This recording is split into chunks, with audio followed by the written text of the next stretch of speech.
காலகாலமா குழம்புல வெங்காயத்த போட்டு சமைக்கிறது தான் வழக்கம். இன்னைக்கு அந்த வெங்காயத்த வச்சே ஒரு தொக்கு செஞ்சு அசத்திட்டா தான் என்ன? இந்த தொக்கு உண்மையிலேயே அட்டகாசமா இருக்க போது, வீடியோவ சேவ் பண்ணிட்டு கண்டிப்பா ட்ரை பண்ணி பாருங்க. இந்த தொக்குக்கு 300 கிராம் அளவுக்கு வெங்காயத்த இந்த மாதிரி கட் பண்ணி எடுத்துக்கோங்க. ஒரு பேன்ல கொஞ்சமா எண்ணெய் சேர்த்துட்டு கட் பண்ணி வச்சிருக்க வெங்காயம் சேர்த்து இந்த அளவு வதங்குனதும் ஒரு பிளேட்ல மாத்தி எடுத்து வச்சுக்கோங்க.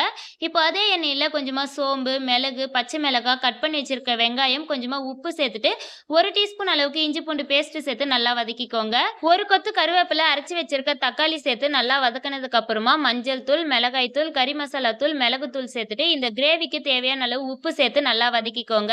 மசாலாவோட பச்சை வாசனை போனதும் கொஞ்சமா தண்ணி சேர்த்துட்டு நல்லா மிக்ஸ் பண்ணி மூடி விட்டுருங்க. கிரேவி நல்லா கொதிச்சதுக்கு அப்புறமா நம்ம வதக்கி வச்சிருக்க வெங்காயம் சேர்த்துட்டு லைட்டா மிக்ஸ் பண்ணிட்டு ஒரு மூடி போட்டு மூடி விட்டுருங்க. ஒரு 2 நிமிஷம் கழிச்சு எண்ணெய்லாம் தனியா பிரிஞ்சு வந்ததுக்கு அப்புறமா ஸ்டவ் ஆஃப் பண்ணிடுங்க. உங்ககிட்ட கொத்தமல்லி இருந்தா கொஞ்சமா கொத்தமல்லி சேர்த்துக்கோங்க.